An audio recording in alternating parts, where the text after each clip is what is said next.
And we're back with episode 48 of Brento Cast, live from the bath this time, folks. It is now 5:54 in the a.m. I did get a swank espresso machine for Christmas, and I got to messing around with that yesterday on the tail end of this flu-like cold, and had maybe 3 different cappuccinos yesterday. And I guess as a result, maybe that, and just I've gotten some extra sleep now, resting up from the sickness. I am, up a little bit early today. And I had a minute and thought, what could I do for these final 2 or 3 episodes of the year? Now, as I mentioned, I have a vacation scheduled starting actually tomorrow evening. But I have an idea to potentially alter that to make it a little bit more easy to do with a cold, and also a little bit more friendly for Delilah. These marathon trips to the beach, meaning like when we stay more than 2 or 3 days, 4-dayers are rare for us. And I always find that at that 3rd day, I'm really ready to come home. And then one more issue with going to the beach for me personally is the air down there is different. And I don't know if it's the salt in the air or just pollution in general, but I do always come away with a bit of a sore head and a throat and nose, kind of like really ready to get back to the clean country air. And I don't know if that would be ideal for this time when I'm kind of already coming off of a sort of a head cold situation. But in any case, we'll see how that goes. I have an idea of how to maybe modify that. We had planned to spend time in 2 different places anyway. One of those places is closer to here, only 2 hours away. So that's Florence, South Carolina. We'll see. Maybe the idea of potentially doing the whole vacation in Florence. Florence is a cool town. There's a lot of stuff to do there, a lot of different kind of shopping places. And of course they have Buc-ee's, which we're fans of, and we've wanted to take Delilah to since we visited it back in November. So, I don't know, I may pitch for that being the vacation instead of going both places, but we'll see. Anyway, 2 things I wanted to dedicate these final couple of sessions to. I need to talk about like some musical relationships, and it's the kind of thing where, gosh, if you drop dead tomorrow, which I don't plan on doing, but if I did, I wouldn't want all these Brento casts to go by without at least talking about at least 2 individuals and possibly 3 individuals and how they've really aided my music and supported it, one way or another. So the first guy we're going to talk about is somebody that I met about 8 years ago when I responded to an ad on Craigslist, of all things. And this is only one of 2 ads I've ever responded to, and the other one was more recent, and it was a complete disaster. But back in the day, I was working for Bright House Financial, converting their old insurance website to the new one, working with some Adobe content management systems out there, and I found that whole experience. It happened to be in Ballantyne, and I found that whole experience fantastic. Great company to work with. All the people were just absolutely aces, and nothing bad to say about that particular contract experience, except for it was short. It was only 3 months. And being that it was short, they kind of under-timed how much they needed to use us. And there was at least, in that 3 months, there was at least 3 weekends where I worked like 7 days a week, which was great money. I mean, as a contractor, I'm not complaining. And they took care of us, too. They fed us those days, which was nice. They had a Starbucks franchise in the office. That was awesome. I'm not a coffee fiend, but when it's there and you need that extra boost, that's pretty cool. By the way, we went to the Starbucks in Albemarle yesterday. I'm looking for new coffee joints, and since I had to kind of let go of my old one, the Starbucks in Albemarle is perfectly fine, and normally it's not absolutely slammed. Of course, yesterday being the day after Christmas, a.k.a. Boxing Day. You left me on the day after Christmas. Anyway, it was pelted, and we go, and I'm like, I don't usually eat bread or cookies or nothing, but coming off this cold, you know how it is, you want to feed a cold. And I was like, I need to get me like an oatmeal raisin cookie and a cappuccino. The cappuccino being perfectly fine for my diet. Of course, the cookie not. So we go there, looking at their menu. They don't have oatmeal raisin cookie. I thought I would ask. The girl goes, no, we don't have that. So I was going to get one of their other ones, and she goes, and actually, we're completely out of pastries. Now, to be fair, this was 5 o'clock in the evening. And I said, what about the egg protein box? And she's like, I just sold the last one. So literally all they had was coffee. So I did have my cappuccino, and it was fine. And then I ended up getting into the new, pardon me, the new espresso maker here at the house, and had 2 more in the evening. But anyway, that first one, you're just working it out. The second one was pretty good. Better probably than the coffee shop that I had been frequenting most recently. So anyway, excited about the prospect of making my own, But this individual that I responded to this ad was a Canadian guy named Gary.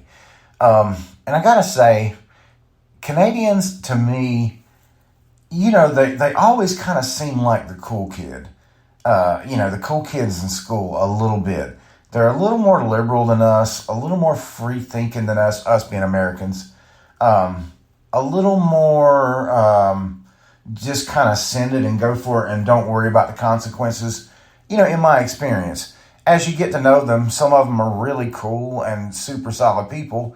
A few of them that I've gotten to know are not, and like I said, just in general, they're like the cool kids. They're mysterious in a way. Most of them I find are alcohol drinkers, which many of my friends, in the States that I'm making through music are not.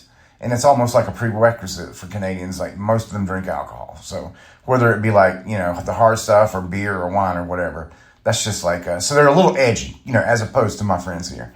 But anyway, this guy was an interesting character. And as it turned out, I didn't like him very much. Truth be told, I did not like him very much. But he did some things early on that kind of won me over to the idea of playing with him. We talked about, I shared my music. The initial response I get to my music usually is that people, and this is not an arrogance thing, it's like if they want to play with me, usually they say things like, I really like your songs, we could probably put a band together behind this.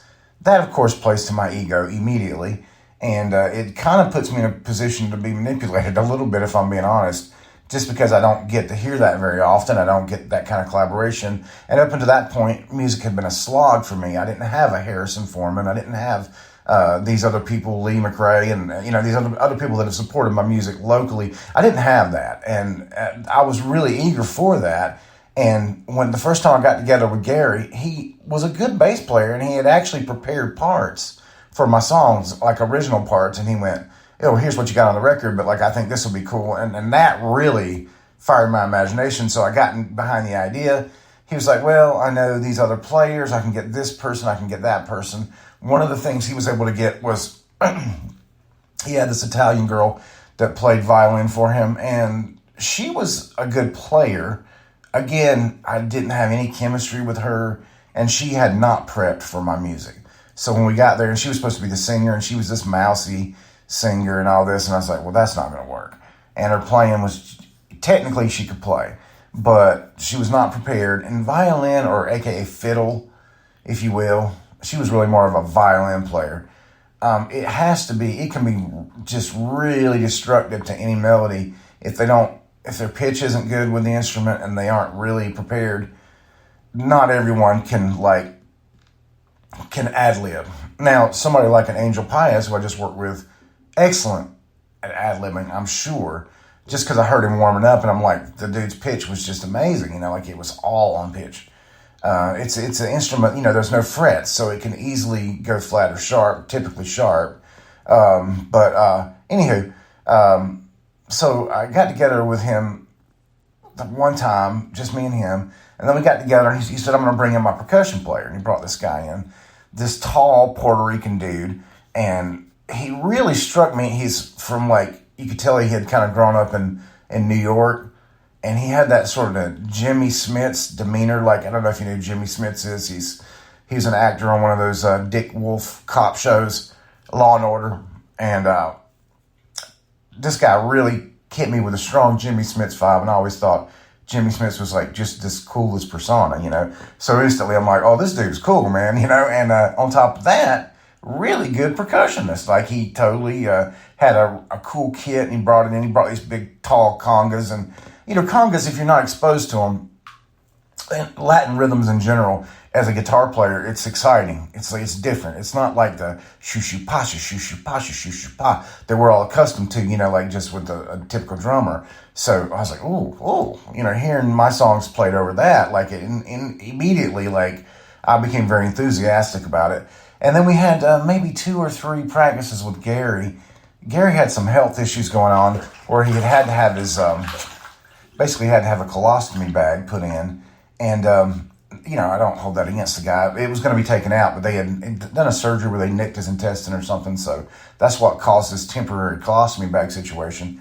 But he was making all these really crude jokes and about it. And he's like, oh, hang on. Oh, I just went to the bathroom. And he didn't say bathroom, you know. Just, you know, I guess in a different situation, I might have found that crude humor funny. But in that particular one, I'm like, hey, bro, I'm coming here after a 10-hour work day to teach you guys some of my songs so we can do this. And I don't know, like your potty mouth humor is not really hitting me. He was married to a American lady, I guess, and they had a really nice place over there in Ballantyne. I was impressed with it. It had a super nice pool, had some cool dogs, big garage, kind of a tight but not super tight neighborhood.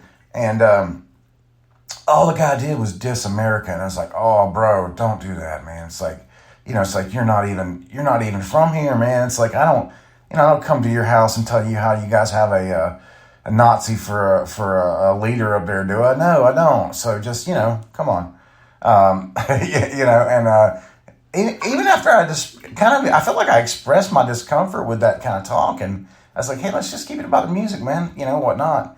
Of course, he hated Trump. Not that I'm a Trump lover, but at that time I was like, there is no flipping way I'm voting for Hillary Clinton. I'd already made that decision. But anyway, so didn't dig him. The girl sort of fell through, flaked out, and then he had another girl that was going to come, and we had one final rehearsal scheduled, and she no-showed on us. So it was just the 3 of us, and we were sitting there and playing. And I just thought, man, I don't know, dude, this Gary guy's not going to work out. But I really like this Tony Torres character over here, this Jimmy Smits, long, tall drink of water, cool New Yorker type guys. Like, I want to know more about what kind of music he's doing and whatnot. So we just exchanged numbers, and that turned out to be like one of the most fateful meetings, you know. I do remember, it was probably the first time that we played together. I got his number, and then after the Gary thing sort of fizzled, I was like, well, hey, man, are you up for playing with me? Unlike these guys, I actually do go play shows. So we started playing shows together. First at first at Little Tokyo Lounge on 52 North in Albemarle. We played a lot of those shows, and some 8 years later, I would say that Tony and I have probably played in the neighborhood of 40 to 50 gigs together, maybe more. But I think that's a realistic number in 8 years. Some were for pay, quite a few were free. But always I try to get us food or get Tony at least some gas money. And that's something I've really struggled with playing free gigs. It's like at a certain point I was like willing to kind of volunteer everybody for that. In recent years I've been like, I only want to volunteer myself for playing for free, because it's not the same for me to play for free in Albemarle or within 30 minutes of here, and Tony to come and play for free. That means it's costing him $20 gas to come play for free. So it's not free. It's in the negative. And the older you get, the less tolerant you are of that sort of thing. And for sure, at this point in my life, I don't want to do that anymore. I want to at least be compensated to the point where it doesn't cost me to play. And, you know, venues just have to understand that. And that said, I mean, I'm very humble. I'll play at somebody's living room. Just don't make me pay to do it. I'll play a backyard bar mitzvah or a mausoleum. I don't care. I love to share my music. Just don't make me pay to do it. And some of these gigs, unfortunately, you know, have turned into the kind of thing where I'm thinking of one in particular. I'm not going to diss them because they've been super kind to me, and I have had a good time. But there is one that I do now from time to time, 2 or 3 times a year maybe, that it works out to where it's me carrying my gear and setting up, playing outside, for free, and not even, more than 1 or 2 people stop by to see it. And that kind of thing, as much as I enjoy doing, I'm going to really try to limit that in the future. If there's good exposure, if it's a big event, that's different, But as far as playing for free for like 1 or 2 people that trickle by, that's I can do that at the store. I can set up at the store and play. If I really want to play a show at the store, I can play on the deck or play inside. And for sure, in an hour, at least 30 people are gonna hear me. At least 30 people, and a few of them will sit down and listen. So that's fine. But yeah, just traveling to play for free. I digress. But anyway, Tony has proven himself to be such a great friend to me. And whereas other musicians I play with, I kind of have to put my mind to understand them and their needs as human beings, not to not to put too many demands on them or wear them out with my enthusiasm or my desire to rehearse together. I try to have to kind of empathize, like put myself in their place. But in Tony's case, he's very similar to me. He's just a few years older than me. He's got 3 kids. I've got 2 kids. His daughters are similar age with my son. I've got 1 grandchild. He's got 1 grandchild. I am fortunate in not having to hands-on take care of my mom. He has to take care of his mother-in-law and his mom. I can really relate to his life situation. So, and also he's one of those people that's like, if I say, hey, do you want to play on this date? It's not, oh yeah, sure, I'll play on that date. And then the weekend of or whatever, he'll be like, hey, I didn't know we were playing this weekend. What do you mean? I didn't have anything down. And, other people in my life that does come up from time to time. And whereas I don't want to be like a schedule Nazi, I do put everything up way in advance on my events and on my music page. The reason I do that is so when, somebody says, oh, well, you didn't tell me about that. So I'm like, oh, yeah, I did. The events page that's the schedule of record. And that has been up for the last 6 months. I had early in 2023, I actually had my entire calendar for the year, which was awesome. Now, we had maybe 5 gigs come up that were not on that calendar at first, but they got put on that calendar. So, and also, it's a cool thing to look back and see how many gigs I did play, in the past. So, it's kind of like a gig journal, if you will. But anyway, Tony has been amazing amazingly consistent. He's literally never no-showed on me or, didn't know we were playing and had to come late or whatever. And I actually think he's unique in that way. I don't think I've had one other player that played with me for any period of time that didn't either forget about a gig or come late or something like that. Rock solid. On top of that, Tony has really taken care of me in the recording department when I brought him in as a producer to work on other things that I have that I've lined up. I always try to get him paid, as I do any of my session players. But last year I had occasion to use him on my record, and I tried to pay him. He's like, I'm not going to charge you. And I thought, oh man, that's really friendship, dude. It's like he didn't have to do that, So anyway, I feel like I count Tony as one of my best friends, and certainly somebody that I just look up to, have a lot of respect. And it's like there's not many people, in music that can big brother me, meaning somebody that I know is in a similar boat to me, but he plays with all kinds of groups, Dances Vindy. I got to go see him play in that, and other people hire him. He's been treated well and mistreated, and I know that because we've had these conversations, and whereas he's probably played in more higher income brackets in the pay to play than I have.